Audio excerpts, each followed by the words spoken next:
Hello दोस्तों, स्वागत है आप सभी का। कैसे हैं आप सभी? आशा करता हूँ बहुत अच्छे होंगे, अच्छे तरीके से पढ़ाई कर रहे होंगे, मस्त तरीके से रह रहे होंगे। दोस्तों आज हम बात करेंगे उत्तराखंड पीएससी के फॉरेस्ट गार्ड के क्रैश कोर्स की, जिसमें हम बात करेंगे डे 5 की। हम लोगों ने 4 क्लास अभी तक कर ली हैं उत्तराखंड के फॉरेस्ट गार्ड के, जो आने वाला पेपर है अप्रैल में, तो उसके लिए हम क्रैश कोर्स कर रहे थे। और आज हम बात करेंगे दोस्तों क्रैश कोर्स में हिंदी की। और इस तरीके से हमारे कुल 4 क्लास हिंदी की भी आएंगी, और इस 4 क्लास में आप लोगों को हिंदी का रिवीजन कराने की मैं कोशिश करूंगा। और आज का जो हमारा टॉपिक रहेगा वर्णमाला का, आप लोग घर पे क्या करें, हिंदी को थोड़ा सा रिवीजन करते रहा करें। आप लोग जो साहित्य वाला टॉपिक है दोस्तों, जैसे कि मैंने आप लोगों से पहले कहा था कि एक एक कवि को आप लोग रोज़ पढ़ेंगे। अगर आप लोग अभी से भी एक एक कवि को पढ़ते हैं तो डेफिनेटली रोज़ एक एक कवि आप लोगों के हो जाएंगे याद। और जब एग्ज़ाम के से पहले 1-2 दिन बचेंगे तो आप लोग हर किसी को दोबारा रिवीजन कर सकते हैं। इसी प्रकार आप लोग पर्यायवाची और विलोम शब्द को भी देखें और डेली के आप लोग करने की उनको कोशिश करना। डेफिनेटली आप लोगों का बहुत अच्छा स्कोर है जो कि हिंदी में देखने को मिलेगा, ठीक है ना।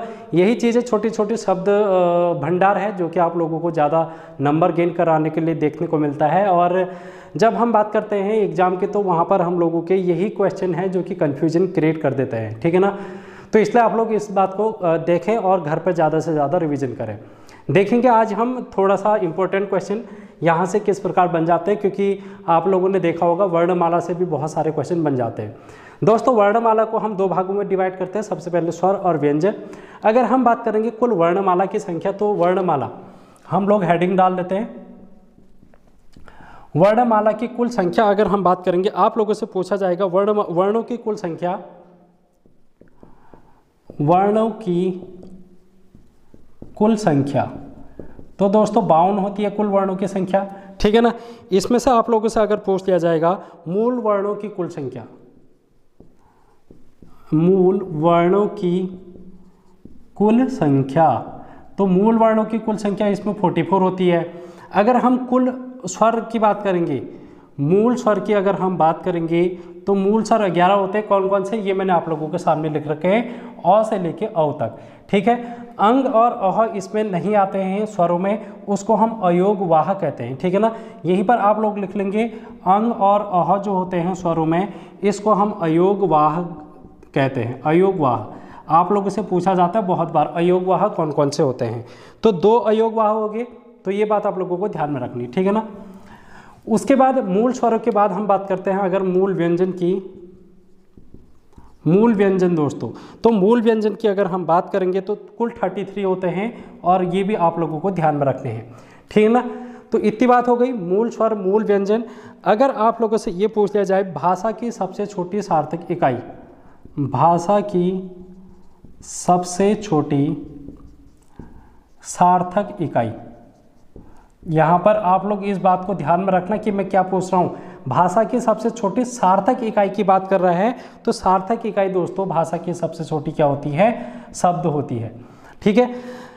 तो ये बात आप लोगों को ध्यान में रखनी है। और अगर आप लोगों से ये पूछ लिया जाए भाषा की सबसे लघुत्तम इकाई, भाषा की सबसे लघुत्तम इकाई, तो आप लोग क्या बोलेंगे, वर्ण बोलेंगे, या फिर अगर आपके पास ध्वनि आएगा ऑप्शन में तो ध्वनि आप लोग लिखेंगे, ठीक है ना। तो इतनी बात है जो कि आप लोगों को ध्यान में रखना है। और अब हम थोड़ा सा और आगे की ओर बात करते हैं। हर एक पॉइंट यहाँ पर याद करने वाला है और एग्जाम के पॉइंट ऑफ व्यू से इम्पोर्टेंट है। तो अब थोड़ा सा आगे को और अगर हम बात करेंगे स्वरों की, अगर हम बात करते हैं दोस्तों, तो एक आप लोगों से मूल स्वर पूछ ले जाते हैं कि मूल स्वर कौन कौन से होते हैं। तो अ, ई, उ और री, ठीक है, ये 4 होते हैं जिनको हम मूल स्वर बोलते हैं। इसके अलावा जितने भी स्वर होते हैं उनको हम संधि स्वर के नाम से जानते हैं, संधि स्वर, या फिर आप लोग कहेंगे व्युत्पन्न स्वर, संधि स्वर या फिर व्युत्पन्न स्वर आप लोग कहेंगे। मतलब व्युत्पन्न मतलब जो 2 स्वरों को मिलके बना दिए जाएंगे उसको हम संधि स्वर या फिर व्युत्पन्न स्वर कहेंगे। संधि का भी मतलब होता है मिलना, और व्युत्पन्न का भी मतलब होता है किसी निर्माण करना। जैसे अगर हम बात करेंगे इसमें, तो इसको हम 2 भागों में डिवाइड कर देंगे दोस्तों। एक तो हम बोलेंगे दीर्घ स्वर, दीर्घ स्वर, और दूसरे को हम बोल देते हैं संयुक्त स्वर, संयुक्त स्वर। तो दीर्घ स्वर आप लोगों से पूछे जाएंगे अगर कि दीर्घ स्वर में कौन कौन से आते हैं, तो आप लोग लिखेंगे दोस्तों, एक तो आ आता है, एक बड़ी ई और एक बड़ा ऊ। दीर्घ मतलब ये होता है कि जब सजातीय स्वर मिल जाते हैं आपस में, एक जैसे स्वर अगर आप लोग आपस में मिलेंगे, जैसे अ धन अ अगर मिल गया तो ये दीर्घ बना दिया, ठीक है ना, और अ मिल गया तो आ बन गया, छोटी ई और छोटी ई मिल गया तो बड़ी ई मिल गया, छोटा ऊ और छोटा ऊ मिल गया तो ये बड़ा ऊ मिल गया, यानी कि दीर्घ बन गया। इसी प्रकार अगर हम संयुक्त की बात करेंगे तो संयुक्त में आप लोग लिखेंगे दोस्तों ए, आई और ओ। अब आप लोगों से ये पूछा जाता है कि ए किस किस से मिलके बना रहेगा, तो ए की अगर हम बात करेंगे अ धन छोटी ई, अ धन छोटी ई अगर बनाएंगे तो ये क्या बन जाएगा, संयुक्त स्वर में ए बन जाएगा। आई की बात अगर हम करेंगे तो अ धन ए, और अगर हम ओ की बात करेंगे दोस्तों तो अ धन ऊ मिलके बन जाएगा। तो ये आप लोगों से पूछे जा सकते हैं, ठीक है ना। तो ये हो गया हमारे स्वर जो आप लोगों से पूछे जा सकते हैं। और अगर आप लोगों को ये वीडियो डिटेल में देखनी होगी तो हिंदी की मैंने आप लोगों को 40 क्लास करा रखी हैं डिटेल में, तो आप लोग देखेंगे प्लेलिस्ट में जाके, और डिस्क्रिप्शन में भी अगर आप लोग जाएंगे तो वहाँ पर भी आप लोगों को हिंदी की प्लेलिस्ट मिल जाएगी, जहाँ पर आप लोग इन चीज़ों को डिटेल में पढ़ सकते हैं।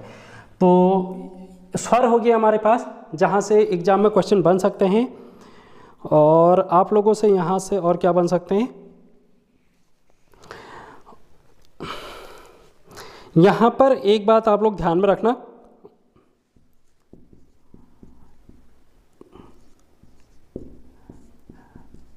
कंठोस्थ्य स्वर किसे कहते हैं, कंठोस्थ्य, ठीक है ना। तो ओ और औ, ओ और औ को हम क्या कहते हैं, कंठोस्थ्य स्वर बोलते हैं। और कंठ तालव्य की अगर हम बात करेंगे, कंठ तालव्य स्वर, तो दोस्तों कंठ तालव्य स्वर की अगर हम बात करेंगे तो ए और ऐ आ जाएगा इसमें। तो ये बात भी आप लोग नोट डाउन कर लें, यहाँ से एग्जाम में क्वेश्चन बन जाते हैं। अब हम बात कर लेते हैं दोस्तों व्यंजन की, ठीक है ना। अब हम बात करेंगे व्यंजन की, और व्यंजन में देख लेते हैं कुछ इंपॉर्टेंट चीज़ें।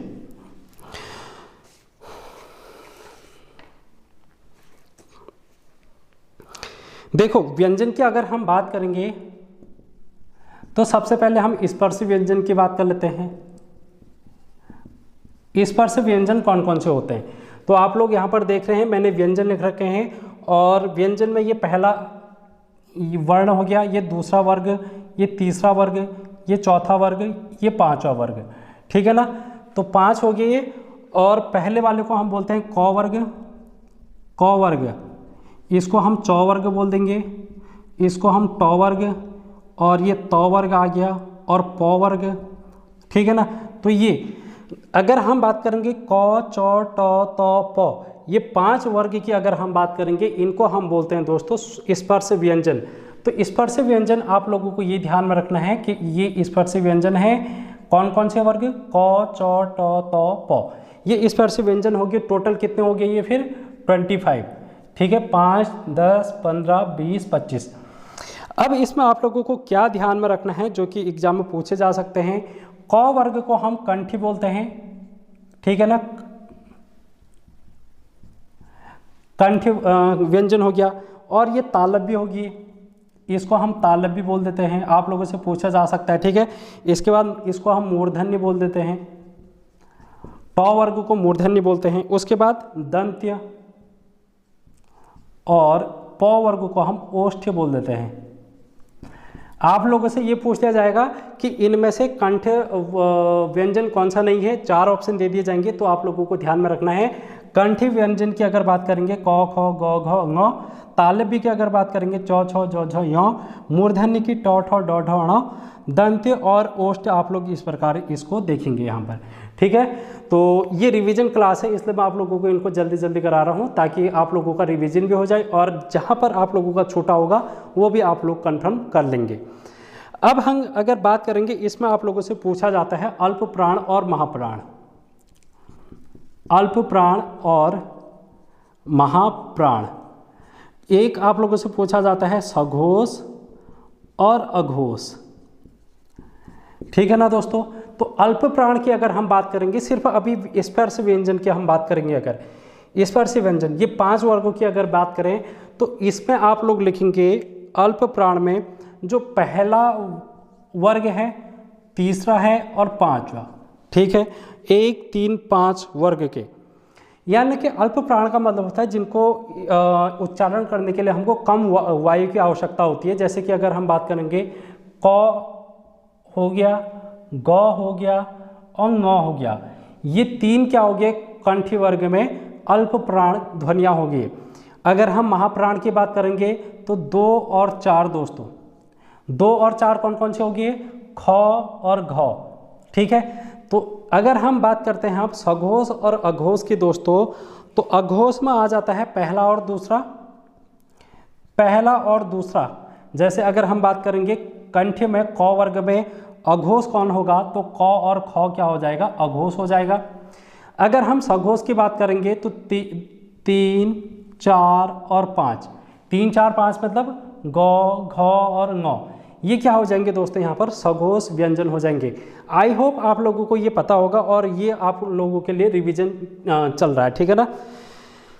अब यहाँ पर आप लोगों को अब हम बात करेंगे, इतनी हम लोगों ने बात कर ली, इससे आगे को थोड़ा और बात करते हैं। तो स्पर्श व्यंजन हम लोगों ने देख लिए और अब हम बात करेंगे स्पर्श के बाद अंतस्थ व्यंजन। अंतस्थ व्यंजन, अंतस्थ व्यंजन की अगर बात करेंगे तो ये वाले हैं, देखो य र ल व, इसको हम क्या बोलते हैं, अंतस्थ व्यंजन। तो अंतस्थ व्यंजन य र ल व होते हैं, ये बात आप लोग ध्यान में रखेंगे, यहाँ से एग्जाम में क्वेश्चन बन जाते हैं। अब जो ये पहला और अंतिम है, यानी कि य और ल जो है दोस्तों, य र ल और व, ये य और व है, इनको हम बोलते हैं क्या, इनको हम बोल देते हैं दोस्तों अर्ध स्वर। और ये जो र है, आपके एग्जाम में पूछा गया था, ये एग्जाम में र को हम बोलते हैं प्रकंपी या फिर लुंठित, प्रकंपी या फिर लुंठित। और अगर हम ल की बात करेंगे दोस्तों, इसको हम पार्श्विक बोलते हैं। यही मेरे ख्याल से आप लोगों के पटवारी लेखपाल में पूछा गया था, ल पार्श्विक। तो ल हो गया पार्श्विक, र हो गया प्रकंपी, यहाँ पर र की मात्रा भी लग रही है, आप लोग इस तरीके से ध्यान में रख सकते हैं। और य और व को हम बोलते हैं अर्ध स्वर। दोस्तों अगर हम इसमें सघोष और अघोष कौन कौन से होते हैं, अगर इसकी बात करेंगे तो ये जो अंत्यस्थ व्यंजन होते हैं, यानी कि ये चारों के चार, इनको हम बोलते हैं क्या, इनको हम बोलते हैं अल्प प्राण। ये सभी अल्प प्राण हैं, अल्प प्राण हैं, और ये सभी क्या हैं, सघोष भी हैं। ठीक है, इसमें अल्प प्राण महाप्राण अलग अलग नहीं है, ये सभी अल्प प्राण हैं और ये सभी सघोष हैं। तो इतनी बात आप लोगों को ध्यान में रखनी है। यहाँ पर से अंत्यस्थ व्यंजन भी हमारे हो गए हैं। अब हम अगर बात करेंगे दोस्तों ऊष्म व्यंजन, ऊष्म व्यंजन, तो ऊष्म व्यंजन आप लोगों को ध्यान में रखना है जिनको उच्चारण करने के लिए ऊष्मा की आवश्यकता, ऊष्मा निकलती है मुंह से या फिर घर्षण पैदा होता है। जैसे कि हम बात करेंगे तालवी स, मूर्धन्य स और दंत्य स। ठीक है, तालवी स, मूर्धन्य स और दंत्य स और ह, ये सभी क्या हैं, ऊष्म व्यंजन हैं। और इसमें आप लोगों से सघोष और अघोष की बात करेंगे तो ये जो 3 के 3 श हैं दोस्तों, इनको हम अघोष बोलते हैं, अघोष। और ये जो ह है इसको हम सघोष बोल देंगे। और ये जो अगर हम इसमें अल्प प्राण और महाप्राण की बात करेंगे तो ये सभी क्या हैं, महाप्राण हैं। ये सभी क्या हैं दोस्तों, महाप्राण ध्वनियाँ हैं। अब यहाँ पर से और क्या क्वेश्चन बन जाते हैं, संयुक्त व्यंजन से बन जाते हैं। संयुक्त व्यंजन की अगर हम बात करेंगे, संयुक्त व्यंजन, तो संयुक्त व्यंजन में छ, त्र, ज्ञ और स्र। एक हो गया छ त्र ज्ञ और स्र। अब आप लोगों से इनका ये पूछ लिया जाता है कि ये छ किस किस से मिलके बना रहता है। तो ये जो छ से छत्री है, ये क धन सौ से मिलके बना रहता है। अगर त्र की बात करेंगे, आधा त और र से मिलके बना रहता है। ज्यों की बात करेंगे तो जौ धन यों से मिलके बना रहता है, और स्रौ की अगर बात करेंगे दोस्तों तो ये सौ धन रौ से मिलके बना रहता है। ये आप लोगों से एग्जाम में पूछ लिया जाता है, तो आप लोग इनको ध्यान में रखेंगे। ठीक है, तो संयुक्त व्यंजन भी हमारे हो गए। अब आप लोगों से उच्छिप्त व्यंजन पूछ लिया जाता है या फिर द्विगुण व्यंजन। क्या लिखेंगे आप लोग? द्विगुण, इसी को हम बोलते हैं उत्क्षिप्त। द्विगुण या फिर उत्क्षिप्त, या फिर इसको हम ताड़न जात भी बोल देते हैं। क्या बोलते हैं? ताड़न जात। तो ताड़न जात, द्विगुण या फिर उत्क्षिप्त, इसमें आप लोग लिखेंगे ड और ढ। ठीक है, ये ड और ढ जो होते हैं वो क्या होते हैं? द्विगुण व्यंजन होते हैं। दोस्तों आप लोगों से एक और पूछ लिया जाता है वर्ष व्यंजन। ठीक है ना, वर्ष व्यंजन की अगर हम बात करेंगे तो इसमें आ जाता है नौ, रौ, लौ और सौ। तो ये वर्ष व्यंजन हो गए, आप लोगों को ध्यान में रखना है। अगर आप लोगों से पूछ लिया जाएगा दंत्योष्ठ ध्वनियाँ कौन सी होती हैं? दंत्योष्ठ ध्वनियाँ, तो आप कहेंगे व और फ, ये दो जो होते हैं वो क्या होते हैं? दंत्योष्ठ ध्वनियाँ होती हैं। तो आप लोगों से इतने क्वेश्चन यहाँ पर से बन जाएंगे। अगर आप लोगों से ये पूछा जाए आगत या फिर फारसी, आगत या फिर फारसी व्यंजन क्या कौन कौन से होते हैं? तो आप लोग लिखेंगे क के नीचे से ये फारसी का ये बिंदु टाइप का, ठीक है ना, क, ख, जौ, प और फ। क, ख, ज, प, फ, ये सभी क्या है? आगत या फिर फारसी वर्ण हैं, आप लोगों को ध्यान में रखने। तो ये हो गया हमारे पास स्वर और व्यंजन, जो कि आप लोगों के एग्जाम में पूछे जा सकते हैं। तो इसलिए आप लोगों को इनको क्या करना है? याद करना है। तो ये हो गया हमारे वर्णमाला। अब आप लोग इसको नोट डाउन कर लें, इसके बाद हम थोड़ा सा और आगे की ओर बढ़ेंगे, कुछ महत्वपूर्ण चीज़ें और डिस्कस करने वाले हैं इसके बाद। दोस्तों यहाँ पर अब आप लोगों को कारक चिन्ह मैंने आप लोगों के लिए लिखे हैं और विभक्तियाँ लिखी हैं, ये भी आपके एग्जाम में पूछे जाते हैं, तो इम्पोर्टेंट रहेगा। एग्जाम में क्वेश्चन पूछे जाते हैं, ठीक है ना। तो यहाँ से आप लोगों को ध्यान में रखना है कि आप ये पूछा जाता है कि इन निम्नलिखित वाक्य में कौन सा कारक चिन्ह है। ठीक है, तो यहाँ पर अगर बात करेंगे विभक्ति, जहाँ पर ने आपको देखने को मिलेगी, वहाँ पर हम बोलेंगे कर्ता कारक है। कर्म को, जहाँ पर भी को आप लोगों को देखने को मिलेगा उसको हम कर्म कारक बोलेंगे। से, के द्वारा या फिर साथ जहाँ पर भी मिलेगा उसको हम करण कारक बोलेंगे। संप्रदान के लिए, तो के लिए विभक्ति जहाँ पर प्रयोग की गई होगी उसको हम संप्रदान कारक। अपादान से, तो अपादान से अलग होने के अर्थ में, जैसे ठीक है, पेड़ से पत्ता गिरता है, तो पेड़ से पत्ता गिर रहा है मतलब पेड़ और पत्ता दोनों का अलगाव हो रहा है, वहाँ पर दोनों अलग अलग हो रहे हैं, तो इसलिए वहाँ पर अपादान कारक हो जाएगा। संबंध की अगर हम बात करेंगे, वहाँ पर का, के, की और रा, रे, री, ना, ने, नी, ऐसे जहाँ पर भी आप लोगों को विभक्ति देखने को मिलेगी वहाँ पर हम कहेंगे कि संबंध कारक होगा। मैं और पर जहाँ पर भी देखने को मिलेगा वहाँ पर अधिकरण कारक होगा, और हे, भो, अरे, इस टाइप के जहाँ पर भी विभक्तियाँ देखने को मिलेगी वहाँ पर संबोधन कारक होगा। तो ये कारक आप लोगों से पहचानने के लिए पूछे जाते हैं। 1 नंबर का प्रश्न यहाँ पर से पूछा जाता है। आप लोगों को इस पूरी टेबल को याद करना है। कैसे? कर्ता ने कर्म को करण से के द्वारा, संप्रदान के लिए, अपादान से अलग होने के अर्थ में, संबंध का, के, की, रारेरी, नाननी, अधिकरण मैं पर, संबोधन हे, भो, अरे। तो इस तरीके से आप लोग अगर इसको याद करेंगे तो डेफिनेटली एग्जाम में एक क्वेश्चन पूछा जाएगा और आप लोग कर ले जाएंगे। ठीक है, तो इसके बाद हम थोड़ा और देखेंगे जो कि आपके एग्जाम के लिए इम्पोर्टेंट हो सकता है। दोस्तों अब आपके सामने कुछ महत्वपूर्ण विराम चिन्ह हैं, यहाँ से भी आपके एग्जाम में क्वेश्चन पूछे जाते हैं। जैसे कि अगर हम बात करेंगे पूर्ण विराम की, तो पूर्ण विराम में आप लोग लिखेंगे जैसे हम सब बाजार जा रहे हैं, तो हम सब बाजार जा रहे हैं, तो यहाँ पर हम क्या करेंगे? पूरा स्टॉप कर देंगे, पूर्ण विराम यहाँ पर हम लोग लगाएंगे। ठीक है ना, जब हम सब बाजार जा रहे हैं यानी कि बात खत्म हो गई है, अब हमारे पास यहाँ पर क्या आएगा, फुल स्टॉप आ जाएगा। अल्प विराम की अगर हम बात करेंगे तो ये अल्प विराम का चिन्ह है जहाँ पर हम थोड़ा सा रुकेंगे। जैसे हम लोग बोलते हैं सेब, टमाटर, प्याज, ठीक है ना, इस तरीके से। जैसे राम, श्याम, सीता, अगर हम लोगों ने इस तरीके से किसी के नाम लिखते ही जाने हैं तो हम लोग वहाँ पर थोड़ा सा रुकेंगे यानी कि अल्प विराम का प्रयोग करेंगे। अर्ध विराम का प्रयोग दोस्तों थोड़ा सा रुकने पर करते हैं, लेकिन पूर्ण विराम से थोड़ा कम, अल्प विराम से थोड़ा ज़्यादा, वहाँ पर हम अर्ध विराम का प्रयोग करते हैं। और अर्ध विराम का चिन्ह इस तरीके से होता है, एक डॉट और उसके नीचे से अल्प विराम वाला।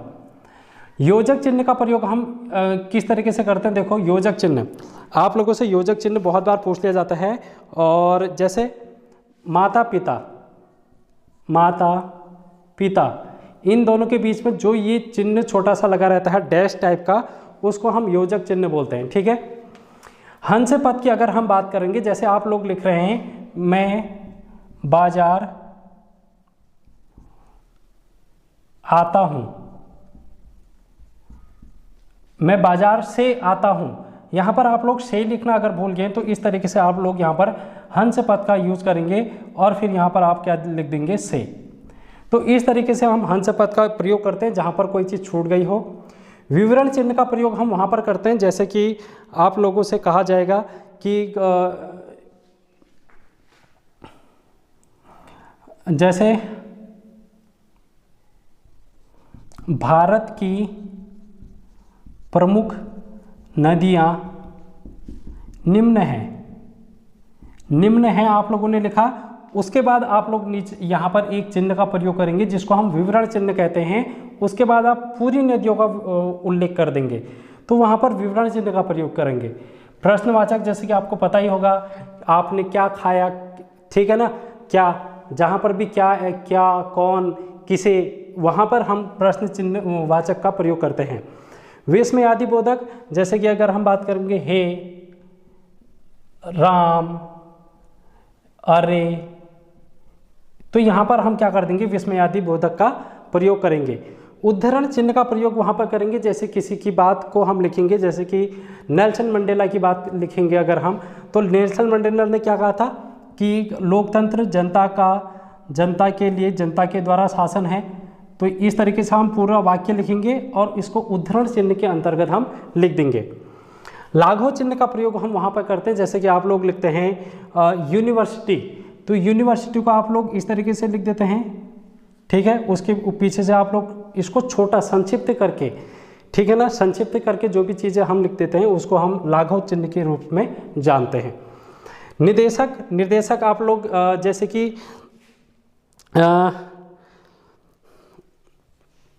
वह बोला, यहाँ पर हम क्या बोला, वो निर्देशक चिन्ह का प्रयोग करेंगे। तुम कब आओगे, तुम कब आओगे, तो इस तरीके हम यहाँ पर जो चिन्ह लगाएंगे वो निर्देशक चिन्ह होगा। तो दोस्तों इस प्रकार से हम लोग इनके प्रयोग को कर सकते हैं। आप लोग ज़्यादा डिटेल में अगर देखना चाहेंगे तो आप लोग प्लेलिस्ट में जाके देख सकते हैं, मैंने सारी चीज़ें डिटेल में करा रखी हैं। बस यहाँ पर एक रिवीजन के तौर पर था जो कि आप लोगों को बताना था मुझे। तो आज की क्लास में हम इतना ही डिस्कस करेंगे, नेक्स्ट क्लास में अब बात करेंगे, ठीक है ना।